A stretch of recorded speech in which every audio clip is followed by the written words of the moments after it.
Glória a Deus.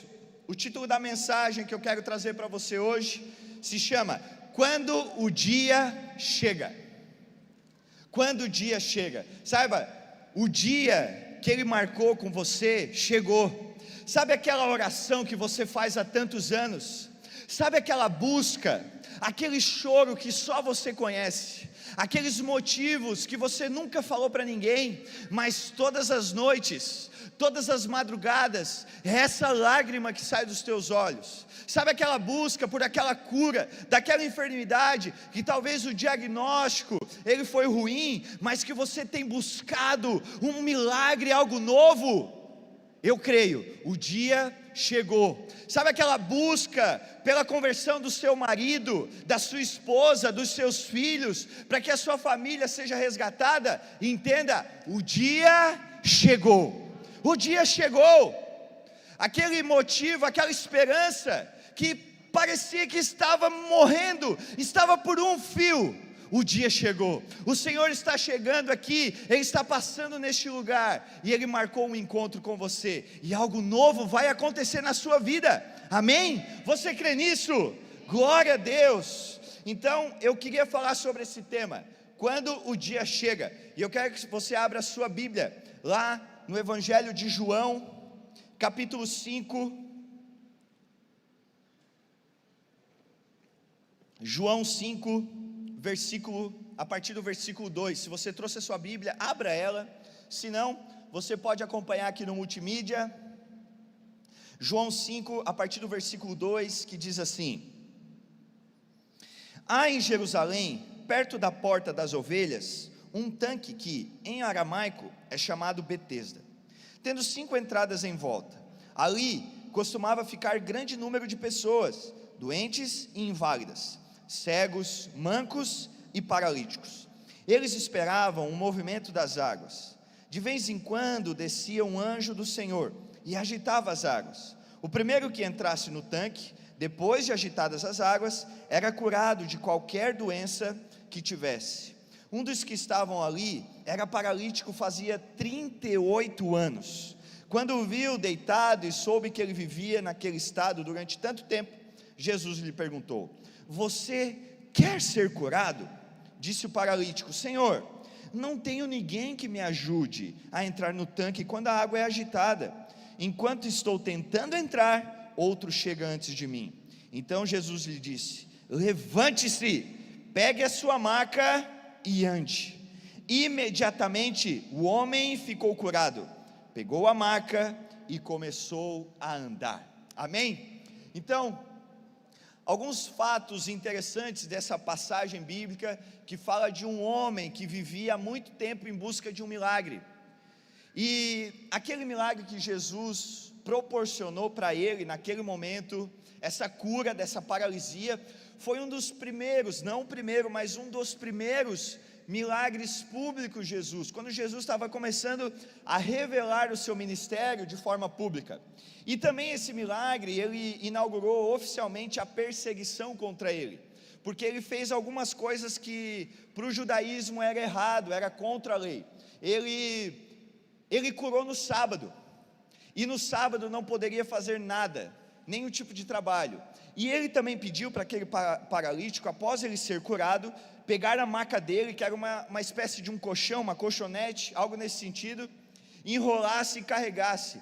A lei dizia que no sábado você não poderia praticar nenhum tipo de trabalho, mas também não poderia carregar nenhum objeto de um lugar para o outro. Então, por conta dessas coisas, Jesus ele começou a ser perseguido. O nome do tanque onde aquele homem estava era tanque de Betesda, e Betesda significa casa de misericórdia, ou casa de graça. E naquele lugar, como eu falei, havia esse homem, e esse homem, ele estava há 38 anos, buscando um milagre, 38 anos paralisado, sem poder sair do lugar, mas sempre com a esperança e a fé no coração, que em algum dia, ele ia conseguir encontrar a cura que ele precisava, 38 anos esperando pelo milagre. Bom, a espera naquele momento era a única companhia que ele tinha, ele não tinha mais ninguém, porque no próprio discurso dele ele fala para Jesus: olha Jesus, eu não tenho ninguém que me jogue ali no tanque, eu não tenho uma pessoa sequer, um amigo sequer que pode me pegar no colo e me jogar quando a água é agitada. Isso mostra que ele era uma pessoa totalmente sozinha, ele não tinha ninguém por ele, não tinha quem pudesse ajudar, quem pudesse dar um apoio, dar uma mão, nenhuma palavra sequer. Então a espera para aquele homem era a única companhia que ele tinha, a única esperança dele era esperar. Bom, para muitas pessoas esperar é algo muito ruim, eu não sei se você é assim, mas tem gente que não gosta de esperar. Você é essa pessoa? Não levanta a mão, porque senão você pode se denunciar. Não se denuncie. Talvez para você esperar é uma coisa muito difícil, é muito ruim. Esperar mostra que as coisas não estão acontecendo ou que as coisas não estão dando certo. Mas entenda, esperar não é ruim. Esperar é uma coisa boa. Deus, ele está sempre agindo no invisível. Enquanto esperamos, Deus está fazendo algo, porque Deus nunca para de fazer alguma coisa. Deus, ele está sempre trabalhando em alguma coisa. Às vezes nós estamos vendo, às vezes nós não estamos vendo, mas Jesus está sempre trabalhando. Mas existe um jeito inteligente de esperar. O pastor Marcelo Cruz, no livro Acelere Seu Destino, ele diz que o princípio fundamental da espera inteligente é que a espera é uma ação. Se a espera é uma ação, então eu não posso achar que na espera eu preciso ficar em inércia, que eu tenho que ficar parado, que a espera é simplesmente cruzar os braços e não fazer nada, e apenas esperar que o dia chegue, que algo vai acontecer algum dia. Não, a espera, ela não é uma inércia. Nós podemos fazer muita coisa, ainda assim nós estamos esperando. Na espera parece ser uma zona paralisada, mas não é. Nós podemos fazer muita coisa enquanto nós esperamos. E eu quero deixar aqui alguns exemplos. Enquanto eu espero, eu posso praticar a fé. Eu pratico a fé, eu posso exercer a minha fé enquanto eu estou esperando algo acontecer.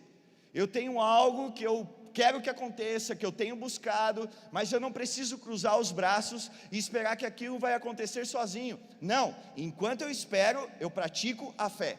Marcos, em 9:23, diz assim: tudo é possível àquele que crê. Deixa o texto na tela. Tudo é possível. Essa é uma verdade que não muda. A Bíblia é muito clara. Tudo é possível. Então, não é algumas coisas são possíveis, ou a maioria das coisas são possíveis. Não. A verdade é muito clara. Tudo é possível. Ponto. Agora, existe uma condicionante nesse texto. Qual é a condicionante? Tudo é possível àquele que crê. Então, não é sobre possibilidades e impossibilidades que o texto está falando, porque a Bíblia é muito clara. Tudo é possível. Tudo significa tudo. Não é uma questão se é possível ou não, é uma questão de se eu creio ou eu não creio. Não é uma questão se vai acontecer ou se pode ser que aconteça. Não, é uma questão de crença, é uma questão de fé. Mesmo quando eu espero, eu posso praticar a minha fé, porque tudo é possível. Então basta eu apenas crer. Quando eu creio, tudo se torna possível. Agora, para aquele que crê tudo é possível, para aquele que não crê, tudo é impossível. Ok? Então, se tudo é possível ao que crê, tudo é impossível ao que não crê. Porque não é uma questão de possibilidade, é uma questão de fé. Se eu creio, tudo se torna possível. Jesus, ele num dos ensinos dele, ele mostra que a fé, ele compara a fé como uma pequena semente de mostarda. Bom, por muito tempo entendemos que o que Jesus queria dizer era o seguinte: você não precisa ter uma fé grandona, uma fé gigantesca, uma coisa inalcançável, que nunca vai chegar lá. Não, basta ter uma fé pequenininha que você vai mover montanhas.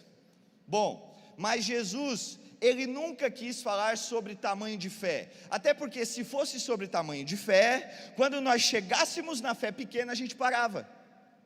Então não é sobre ter uma fé pequena, não, nós fomos chamados para cada vez mais ter uma fé maior. Então se atingimos um nível de fé, nós buscamos uma fé ainda maior, chegamos lá, uma fé ainda maior, depois atingimos de novo, uma fé ainda maior. Não há limites para a fé. Não é sobre uma fé pequena ou uma fé grande. Jesus não estava falando sobre o tamanho da fé, mas o tipo da fé. Então não é sobre ter uma fé pequena ou grande, é sobre a fé ser igual a uma semente. Não é sobre uma pequena semente, não, a fé é uma semente. E o que a gente faz com uma semente? O que se faz com semente? A gente planta.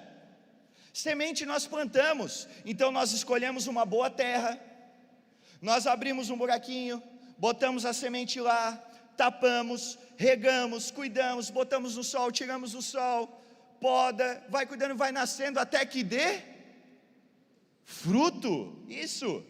Então a fé é da mesma forma, não é para você ter uma fé pequenininha, não, é para você ter uma fé que nem uma semente, aonde você planta fé. Você está passando por uma espera, você está esperando e não está chegando, então faz o seguinte, planta a sua fé numa terra boa, cuida da sua fé, cultive a sua fé, e a sua fé vai crescendo, a sua fé vai sendo regada, e ela vai tomando forma, e ela sai debaixo da terra, para até que um dia ela gere frutos. Então a fé, ela é como uma semente, e como toda boa semente, ela gera frutos. É momento de, na sua espera, você plantar a semente da fé, e não é para ser uma fé pequena, é uma fé cada vez maior. Enquanto nós esperamos, precisamos de sementes de fé, amém? Está comigo? Quer ver uma outra coisa? Enquanto eu espero, eu permaneço alegre, alegria no processo, alegria na espera. A nossa alegria, ela não é baseada no momento. Olha só, Romanos 12:12 diz assim, parte A: alegrem-se na esperança. O que é a esperança? A esperança tem a ver com algo futuro, algo que vai acontecer lá na frente, que eu espero, que eu anseio, que eu quero muito. Então, alegre-se na esperança. A base de nossa alegria são os eventos futuros. Eu não baseio a minha alegria no hoje, não, a fonte de alegria, minha fonte de alegria está aquilo que vai acontecer lá na frente. Eu consigo suportar um tempo longo de viagem, uma viagem de 5 horas, de 10 horas, de 20 horas, de 2 dias, porque a minha mente está preparada para o destino. Então eu consigo suportar uma longa viagem, porque eu estou na expectativa de qualquer hora chegar no destino. Então eu estou feliz, por mais que eu ainda não cheguei, por mais que ainda está longe do destino, mas eu estou na expectativa. Eu estou sempre, olha, já passamos de Laguna, já passamos de Imbituba, chegamos em Florianópolis, agora saímos de Santa Catarina, passei de São Paulo, até que eu cheguei no meu destino. Então a alegria durante o caminho, ela está baseada no destino, nos meus olhos estarem focados na visão que Deus me deu, na esperança que é alimentada dentro do meu coração. A alegria futura da chegada sustenta a espera do percurso. A alegria futura da chegada sustenta a espera do percurso. Então, a minha fonte de alegria não é o momento. Talvez o seu momento é muito ruim, mas o seu momento não é o fim da linha.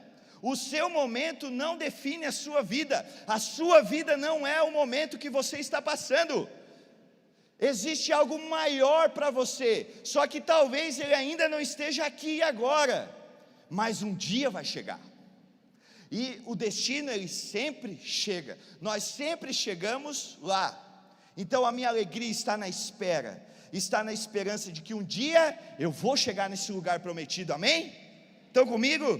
Quer ver outra coisa?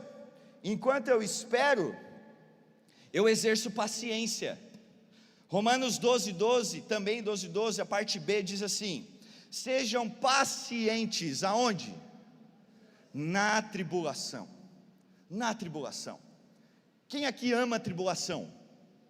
Ui, ui, ninguém gosta de tribulação, mas entenda, tribulação, as podas da vida, as altas temperaturas, elas vêm para pessoas onde tudo está dando certo e também onde está dando tudo errado. Ela vem para frutíferos e infrutíferos, vem para todos. Mas Senhor, eu estou fazendo tudo certo, eu oro, eu leio a Bíblia, eu venho no culto, eu vou no hub, eu vou na conferência, e eu sou certinho no meu trabalho, eu sou certinho em casa, por que eu estou passando por tribulação? Entenda, a tribulação ela serve para uma coisa, se você é frutífero ou não, ela serve para que você dê ainda mais frutos. Quem trabalha com planta, com árvore, com jardinagem sabe, vai chegar uma hora que aquela árvore precisa ser podada, e quando ela é podada, no futuro ela gera ainda mais frutos. Então se você é uma pessoa que gera 0 frutos, ou uma pessoa que gera 10 frutos, ou 1000 frutos, você vai ser podado, e precisa de paciência para passar por essa poda, porque lá no futuro, se você dava 10, você vai dar 20 frutos, se você dava 1000, você vai dar 2000 frutos. O objetivo é sempre dar mais frutos. O texto ele não fala assim, olha, sejam fortes na tribulação, não, ou sejam rápidos na tribulação, ou sejam astutos na tribulação, não, o que o texto fala? Sejam pacientes, porque vai passar, vai chegar uma hora que a tribulação vai acabar, o dia vai chegar, o Deus do invisível está trabalhando na sua vida, e Ele não te abandonou, tenha paciência.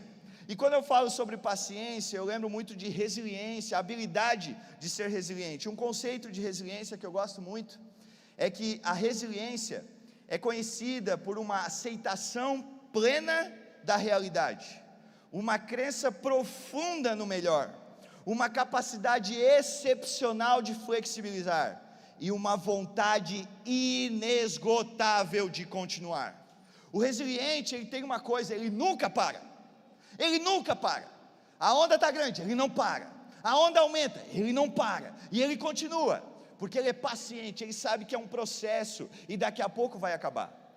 Nem toda tribulação, nem toda tempestade dura para sempre. É muito difícil vencer alguém que não desiste, muito difícil. Só que tem pessoas que têm paralisado no meio da caminhada, porque não tem a paciência e a resiliência de viver o processo de espera. É como se na sua mente algo dissesse para a pessoa, olha, você está sozinho, não há ninguém com você, então desista. Errado. O Senhor nunca saiu do trono, o Senhor nunca perdeu o controle de nada, e Ele é por você e está com você. Você pode não estar vendo, mas não significa que Ele não está com você. O Senhor está sempre do seu lado. Amém? Você crê nisso? E por fim, existem muitas outras coisas que você pode fazer enquanto espera e não ficar em inércia. Mas uma última coisa que eu quero colocar é que enquanto eu espero, eu continuo orando. Eu não posso parar de orar em hora nenhuma, eu preciso estar sempre orando. Romanos 12 também, parte C, diz assim, perseverem na oração. É muito ruim fazer uma viagem sozinho, é muito melhor fazer uma viagem acompanhado. Não é bom fazer as coisas sozinhos, é sempre bom estar acompanhado. Então na viagem da sua vida, no seu momento de espera, não espere sozinho, espere com Deus. E como que você pode esperar com Deus? Orando, conversando com Ele, trazendo Ele para perto, desenvolvendo um relacionamento íntimo com Ele. Se você não conversa com a sua esposa, você não tem relacionamento com ela. Se você não conversa com Deus, você não tem relacionamento com Ele. A partir do momento que você ora e conversa, você desenvolve um relacionamento. E eu oro aqui por uma revelação e um entendimento sobre oração. Eu creio que essa igreja, ela vai viver num novo nível, a partir do momento que ela receber a revelação da importância dos joelhos dobrados, da oração, todos os dias. Eu não faço nada se eu não oro. Eu antes de ir, eu oro. A minha oração sempre chega primeiro. E eu creio que essa igreja, ela vai viver uma revolução no seu secreto, uma revolução no seu devocional, amém? Você recebe isso? Glória a Deus. Então, orar é esperar acompanhado, ok? Orar é esperar acompanhado. Você não precisa estar sozinho, você só está sozinho se você quer, porque sempre tem alguém disponível para você. Orar é esperar de forma inteligente. Bom, resumindo, vale a pena não parar, vale a pena continuar esperando, vale a pena continuar, sabe por quê? Porque o grande dia, ele sempre chega. O dia ele vai chegar para você, meu irmão.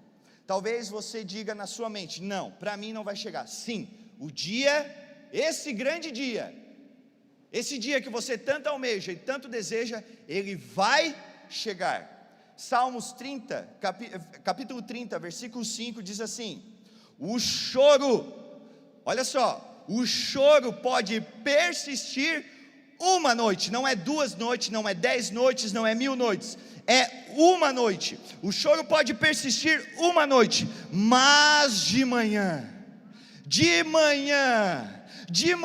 irrompe a alegria. Entenda, para cada noite de choro sua, existe uma manhã de alegria à sua espera. Existe uma manhã disponível para você. Celebra mesmo, porque talvez você está há muito tempo numa noite de choro, numa noite escura, de trevas. Meu irmão, amanhã vai chegar, o sol vai nascer sobre a sua vida, e a alegria vai tomar conta da sua casa, do seu trabalho, das suas finanças, de tudo. A alegria vai chegar, porque para cada noite escura, existe uma manhã de alegria para você, amém? E para aquele paralítico, o dia chegou, o Senhor, ele entrou naquele tanque, naquele ambiente, e ele colocou um alvo naquele homem. Jesus entrou naquele lugar, pensando: quem que eu vou curar hoje? Quem que eu vou fazer alguma coisa? É óbvio que ele já sabia, mas para um homem, Jesus colocou um alvo no peito, e foi na direção dele, e para aquele homem, o dia chegou. Bate assim a mão no peito, assim ó, bem forte, bate assim ó. Jesus colocou um alvo em mim, faz assim, fala: Jesus colocou um alvo em mim, fala bem forte: Jesus colocou um alvo em mim. Agora fala para a pessoa do seu lado: Jesus colocou um alvo em você. Jesus colocou, fala para o outro: Jesus colocou um alvo na sua vida, e o dia chegou. Profetiza sobre ele: o dia chegou para mim, o dia chegou para você, o dia chegou para todos nós. Aleluia! Jesus foi na direção dele, não apenas para curá-lo. Entenda que, a princípio, aquele homem achava que ele estava apenas paralisado das suas pernas. Ele achava que o problema dele era uma paralisia física. Só que quando Cristo entra na nossa vida, ele não só arruma algumas coisas. Jesus, ele não é um quebra-galho. Jesus, quando entra na vida de uma pessoa, ele faz uma obra completa, ele muda tudo. Quando ele entra para valer, ele muda tudo, porque ou é tudo ou é nada. Quando Deus entra na vida de uma pessoa, ele não entra mais ou menos, ele não fica negociando. Quando ele entra para mudar tudo. E Jesus, ele não foi lá apenas para curar as pernas daquele homem. Jesus foi lá para fazer uma coisa ainda maior. Além da cura física, que é o que nós vamos tratar a partir de agora, Jesus, ele proporcionou 3 tipos de cura naquele homem. Além dele sair andando com a sua maca na mão, ele foi curado em outras 3 áreas. E é isso que nós vamos falar a partir de agora, e depois nós vamos orar e encerrar, amém? Então, se você estiver anotando, quando o dia chega, além da cura física, Jesus quer primeiro curar a mentalidade. Isso mesmo. Além da cura física, Jesus, ele quer curar os pensamentos, o sistema de crença, a forma como aquele homem pensava. Afinal de contas, era 38 anos no mesmo lugar. A mente dele estava condicionada a um tipo de pensamento, e ele precisava ter a sua mente curada. Vamos voltar para o texto, abre lá a sua Bíblia, em João 5, a partir do versículo 2. E nós vamos ler de novo. A partir do versículo 2 até o versículo 4 diz assim: há em Jerusalém, perto da porta das ovelhas, um tanque que, em aramaico, é chamado Betesda, tendo 5 entradas em volta. Ali costumava ficar grande número de pessoas doentes e inválidas, cegos, mancos e paralíticos. Eles esperavam o movimento nas águas. De vez em quando descia um anjo do Senhor e agitava as águas. O primeiro que entrasse no tanque, depois de agitadas as águas, era curado de qualquer doença que tivesse. Bom, o texto fala que ali naquele lugar, era um lugar onde se vendeu uma ideia de que havia cura ali. Se a pessoa seguisse ali o esquema, a pessoa ia receber um milagre, ia receber uma cura. Então naquele lugar juntou-se toda sorte de pessoas doentes. Só existia gente doente ali, ok? Só tinha pessoas que tinham uma enfermidade. E ali se juntou esse padrão, esse tipo de pessoas, porque eles entenderam que vendeu-se uma ideia de que ali havia uma cura disponível para eles. A fé daquelas pessoas estava naquele local.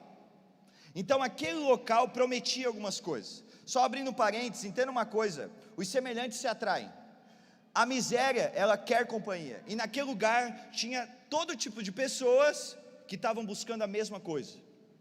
A vida delas girava em torno de uma enfermidade. E essa era a linha de raciocínio deles. A mente deles só pensava nisso.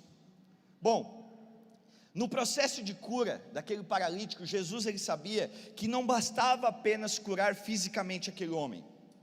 Não bastava ele apenas proporcionar a oportunidade daquele homem sair andando por tudo que é lugar e resolver só aquilo ali. Jesus sabia que não bastava apenas curá-lo fisicamente para ele sair daquele tanque, sair daquela necessidade, sair daquele lugar. Não, Jesus sabia que muito mais do que curá-lo fisicamente e tirá-lo daquele tanque, era necessário tirar o tanque de dentro dele. Estão comigo? Quando nós conhecemos Jesus, nós aceitamos Ele como nosso Senhor, Salvador, e passamos a trilhar uma nova vida. E no momento que nós aceitamos Jesus e nascemos de novo, nós somos regenerados. E o sangue de Jesus, Ele nos lava do pecado, definitivamente, e nós passamos a ter à nossa disposição a vida eterna, a salvação.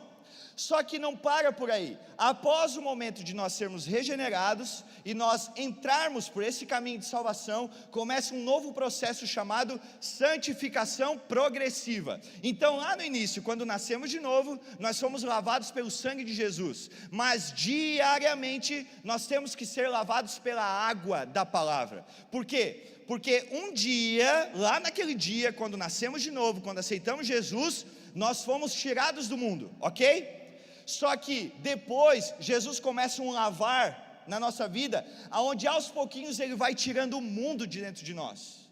Então hoje eu oro, leio a palavra, saí um pouco de mundo de dentro de mim. Aí depois no outro dia eu oro, me santifico, jejuo, busco a Deus, sai um pouquinho mais de mundo dentro de mim. E depois eu oro, jejuo, creio, vou na igreja, faço meu papel, e mais um pouquinho de mundo sai dentro de mim, e assim sucessivamente, até que Jesus volte para nós. Entendido? Então, Jesus sabia que não bastava apenas curá-lo, tirá-lo daquele tanque, era necessário tirar o tanque de dentro dele. Assim como nós um dia fomos tirados do mundo, é necessário que o mundo seja tirado de dentro de nós. Enquanto o mundo não sai de dentro de nós, nós somos que nem aqueles judeus no Egito, que eles estavam no Egito, judeus no deserto, eles estavam no deserto, caminhando para a terra prometida, só que como o Egito ainda não tinha saído da vida deles, eles ainda olhavam a dificuldade do processo e diziam: por que nós saímos do Egito? Ou seja, eles saíram do Egito, mas o Egito não saiu deles. Então, nós precisamos, pouco a pouco, dia após dia, tirar o mundo de dentro de nós. Havia naquele lugar 5 portas, é o que o texto diz. Havia 5 portas, E aqui, como nesse auditório, nós temos 4 portas. É muito mais fácil entrar neste lugar com 4 portas do que se tivesse uma só, ok? Concorda comigo? Como tem 4 portas, é muito mais fácil de entrar do que se houvesse só uma.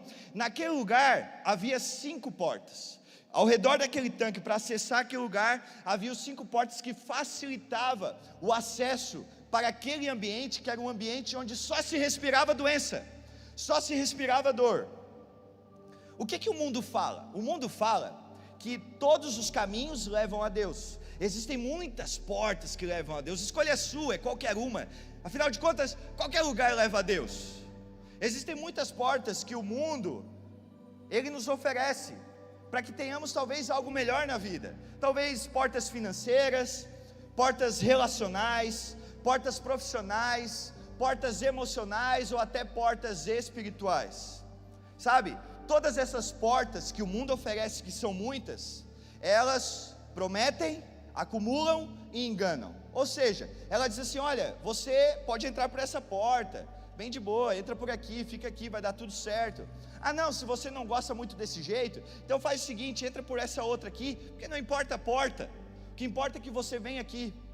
E então, as portas que o mundo abre, elas prometem muita coisa. Vem aqui, o dinheiro vai te dar felicidade, as festas vão te dar felicidade, a sua carreira, não, a sua carreira é o que vai te dar felicidade. Não, é um relacionamento. Se você encontrar a pessoa certa, aí você vai ser feliz. Então, essas portas, elas prometem muita coisa, elas acumulam as pessoas que querem isso, que caem nessa conversa, e por fim, essas portas têm o objetivo de enganar, porque ela promete e não entrega.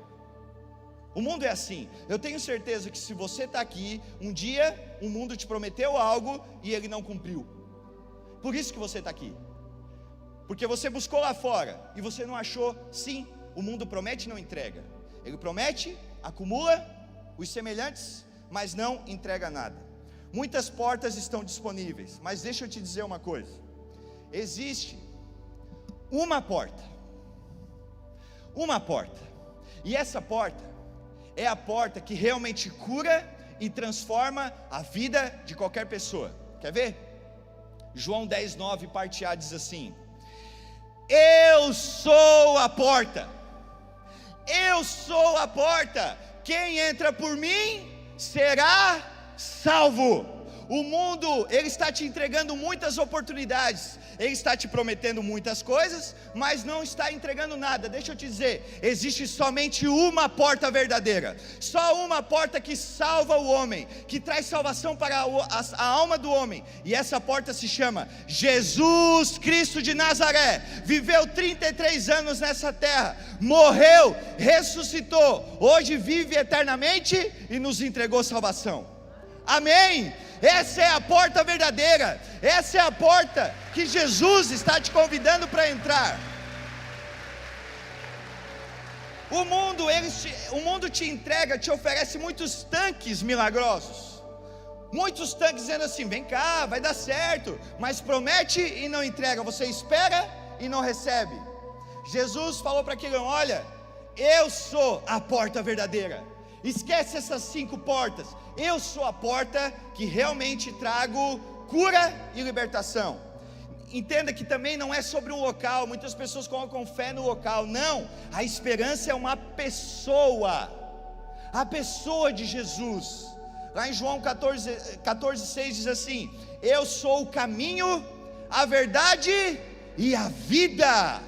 Eu sou o caminho verdadeiro, eu sou a verdade, eu sou a vida.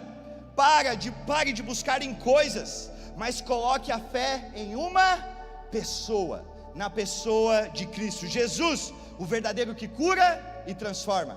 Amém? Segundo, se você estiver anotando, quando o dia chega, além da cura física, Jesus ele quer curar o discurso.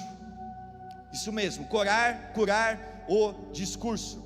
Lá, voltando para o texto, versículo 5 diz assim: um dos que estavam ali era paralítico, fazia 38 anos. Quando o viu deitado e soube que ele vivia naquele estado durante tanto tempo, Jesus lhe perguntou: você quer ser curado? Disse o paralítico: Senhor, não tenho ninguém que me ajude a entrar no tanque quando a água é agitada. Enquanto estou tentando entrar, outro chega antes de mim. Grave uma coisa na sua mente: no reino de Deus não há vítimas, porque se há vítimas no reino, o evangelho é desnecessário. Não, nós não somos vítimas, nós fomos culpados por aquilo que fizemos contra Deus, porém, Deus na sua infinita misericórdia, Ele nos deu salvação. Sabe, nem sempre nós estamos paralisados em nosso corpo. Jesus, Ele quer ir muito além de curar o nosso físico, ou aquilo que nós podemos enxergar. Às vezes nós estamos paralisados nas nossas palavras, nas nossas atitudes, nos nossos pensamentos. E sabe qual é o problema de uma paralisia longa? A paralisia, ela começa a gerar desculpas. Aquele homem falou: olha, é as pessoas que não me levam até o tanque, é as pessoas que não me ajudam. Jesus, Ele queria mudar o foco daquele homem, dizendo: olha, você está muito tempo parado e dizendo que a culpa é das outras pessoas. Não, a paralisia, ela só nos leva a um estado de dar desculpas. Assim, nós não sabemos em que situação aquele homem ele ficou paralisado. Não sabemos se foi de nascença ou se foi algo que ele adquiriu depois de nascer. Mas o que Jesus queria fazer era: tire o foco das outras pessoas, porque as outras pessoas, elas não são responsáveis por aquilo que aconteceu com você. Jesus também não queria tirar a culpa das outras pessoas e colocar sobre ele, também não. A finalidade de Jesus era só uma: pare de olhar para as outras pessoas, elas não podem resolver o seu problema. Faz o seguinte, começa a olhar para mim, porque eu posso resolver, eu posso mudar a sua situação. Você vive botando culpa nas pessoas, você vive colocando a culpa nos outros. Não, pare de olhar para as outras pessoas e comece a olhar para mim, porque eu sou o único que posso mudar a sua vida. Preste atenção nisso: o que toma tempo dos olhos, toma todo o tempo. Se o foco está nas circunstâncias, o foco nunca está em Jesus. Se você coloca o foco nas circunstâncias, o foco em culpar outras pessoas, entenda, o seu foco nunca vai para Cristo. Só que tem um problema: é somente Cristo que transforma a nossa vida, é somente Jesus que pode fazer alguma mudança em nós. Jesus chegou para ele e perguntou: olha, você quer ser curado? Sabe o que Jesus quis dizer? É assim, ó, para onde que você está olhando? Tipo assim, o que você está fazendo, você acha que realmente vai dar algum resultado? O que você está fazendo, você acha que realmente vai receber algum milagre disso? Você realmente quer ser curado? Porque eu estou duvidando daquilo que você quer. Eu acho que você não quer, porque você vive colocando responsabilidade em quem não pode fazer nada por você. Faz o seguinte, olha para mim. Igreja, entenda uma coisa: tire os olhos daquilo que é humano, tire os olhos daquilo que é natural e comece a olhar para Jesus, porque somente Jesus que pode transformar a sua vida. Ele é a resposta para você, Ele é o seu milagre, Ele é o seu grande dia. Só Ele, somente Ele. Aquele homem estava dizendo assim: olha, eu não consigo ser curado no tanque, mas Jesus falou: não é o tanque que cura, a sua esperança é falsa. E ele falou também: olha, os outros são responsáveis. Jesus falou: não existe culpado, seu foco está errado, seu foco tem que ser em mim. E ele continuava falando: olha, eu tenho um problema nas pernas. Não, você tem um problema numa mente estagnada, num discurso errado. Jesus, ele queria ir muito mais fundo naquele homem. Faltava o quê? Relacionamento com ele. Sabe, em muitos atendimentos que a gente faz como pastores, na maioria dos casos, a maioria, as pessoas chegam para nós e dizem assim: estou com problema no casamento, ou eu estou com problema financeiro, ou o meu filho ele não vem para a igreja e está rebelde, ou tantas outras coisas, eu não gosto do meu trabalho, enfim. Na maioria das vezes o diagnóstico é um só: falta de relacionamento com Deus.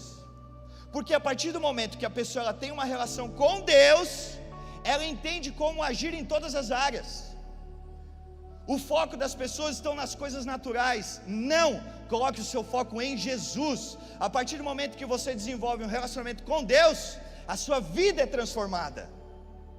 E ele vai muito mais além do que você acha que é problema, daquilo que você está dando o nome de problema. Ele vai fundo e resolve coisas que você não consegue nem perceber.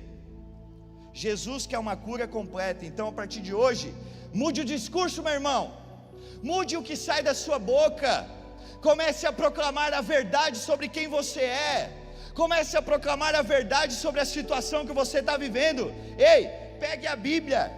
Pegue a Bíblia, aqui está escrito toda a verdade sobre quem você é e sobre quem Deus é, e comece a ler e falar o que está escrito aqui. Pegue a situação que você está passando e comece a profetizar a verdade. Talvez você diga assim: pastor, está difícil, não está acontecendo, isso não é real, eu não consigo vencer a situação. Faz o seguinte: profetize a verdade. Profetize a verdade, porque a verdade ela liberta. A verdade transforma, a verdade vai mudar a sua vida. Você precisa de Bíblia, meu irmão. Você precisa abrir a boca e declarar a verdade. Você está há muito tempo murmurando, comprando as mentiras de Satanás. Ei, comece a pensar no que você pensa. Comece a pensar naquilo que está passando na sua mente e comece a proclamar a verdade da palavra de Deus, porque a verdade transforma. Viva a verdade, viva para a verdade. Proclame a verdade. Olhe para o seu filho e comece a recitar: meu filho é como uma árvore plantada junto de ribeiros, as suas folhas não caem, tudo o que ele faz dá certo. Comece a proclamar a verdade. Você está diante de uma situação difícil, diga: Deus, multiplica a minha inteligência por 10, assim como Daniel e seus amigos. Multiplica. Fale a verdade, declare a verdade sobre a sua vida. Amém? E para finalizar, se você estiver anotando, quando o dia chega, além da cura física, Jesus quer curar a atitude. Terceiro, curar a atitude. João, a partir do capítulo 5, versículo 8, diz assim: então Jesus lhe disse: levante-se. Jesus está falando para algumas pessoas hoje aqui: ei, meu irmão, está muito tempo parado? Faz o seguinte: levanta, levanta, está na hora de se mexer. Levanta, está muito tempo parado. Levanta daí, sai desse lugar e dê um passo de fé. Levante-se, pegue a sua maca e ande, avance, saia desse lugar. Coragem para fazer o que tem que ser feito. Se Jesus deu o comando é o chão que você vai pisar. Então nós não nos movemos por aquilo que vimos ou ouvimos, nós nos movemos por uma palavra. A palavra de Deus é onde nós colocamos o pé e nós andamos. Talvez você diga: não, mas eu não tenho onde pisar. Procure a palavra, porque o comando do Senhor é o seu chão, para que você não só ande, mas ande em velocidade. Amém? Então levante-se, pegue a sua maca e ande. Imediatamente o homem ficou curado, pegou a maca e começou a andar. Imediatamente ele se levantou e ele fez o que precisava ser feito. Ele andou e ele foi curado na sua atitude. Entenda, a cura vem quando a fé se apoia na pessoa de Jesus, não por aquilo que as outras pessoas falam, mas através de um relacionamento seu com Cristo. É através disso que você vai ver o dia chegar, porque o dia sempre chega. Aquele homem estava muito tempo parado. Jesus, ele precisava colocar ele numa nova perspectiva, numa nova mentalidade, num novo estilo de vida. Ele estava cercado de pessoas que falavam de dor e doença 24 horas por dia. Ele precisava de um novo ar, de um novo ambiente, de uma nova verdade. E ele encontrou em Cristo, em Jesus, aquilo que ele tanto precisava. Ele estava 38 anos parado, vendo as mesmas coisas, condicionado a viver da mesma forma. Ei, se levante, meu irmão, saia da inércia, saia da paralisia e comece a andar e fazer o que você nunca fez. Se você quer algo novo, você precisa fazer algo novo. O passado, ele não é um promotor de milagres. Apenas o futuro tem um ambiente certo para mudar realidades. Olha isso. Tem muitas pessoas que não conseguem dar um salto e fazer algo novo e se levantar para uma vida nova, porque ainda tem muito peso do passado nas costas. Vivem por causa de uma traição lá atrás, vivem por causa de um abandono que aconteceu lá atrás, vivem por causa de uma mágoa que está travando, está impedindo e paralisando ela. Não, o passado, ele não pode realizar nada novo na sua vida. Você precisa viver o novo, olhar para o futuro e avançar para aquilo que Deus tem para a sua vida. Não mais viver a dor da mágoa, a dor do ressentimento. Meu irmão, acorde, olhe para o futuro. Jesus, Ele botou um alvo em você, e Ele está passando aqui nesta noite, e Ele quer ter um encontro com você, amém? Você crê nisso? Então Jesus, Ele chamou aquele homem para dar um passo, e o dia do milagre, ele chegou. Talvez há muito tempo você está esperando, há muitos anos esperando para que algo mude. Entenda, o dia chegou, você crê? O dia chegou para você, você crê? O dia chegou para você, você crê? Aleluia! Isso precisa ser uma verdade cravada no seu coração. Então, não era apenas a capacidade de andar. Jesus, Ele queria abrir a porta para uma vida nova para aquele homem. Não era só andar para poder ir no mercado sozinho. Não, agora você vai andar porque agora você pode tirar férias, pode caminhar na beira da praia, você pode fazer coisas assim, simples. Não, Jesus, Ele não quer curar apenas para essas coisas rotineiras. Jesus curou aquele homem porque Ele queria mostrar a glória de Deus para toda aquela comunidade. É para provar através da sua vida, do milagre que vai acontecer na sua vida, que Deus é poderoso, que Deus pode todas as coisas, que Deus está no comando, que Jesus não saiu do trono, e que Ele pode sim reverter qualquer situação. Jesus nos chamou para uma nova aventura de fé, e hoje Ele te chama também, amém? Você crê nisso? Coloque-se de pé. Hoje é o dia que o Senhor marcou com você, para causar uma transformação real e profunda na sua vida. Existe algo novo que Jesus preparou, e Ele está com expectativa para te entregar, mas a pergunta dele é: você realmente quer ser curado? Você realmente quer ter a sua vida transformada? Você realmente quer viver uma nova realidade na sua vida?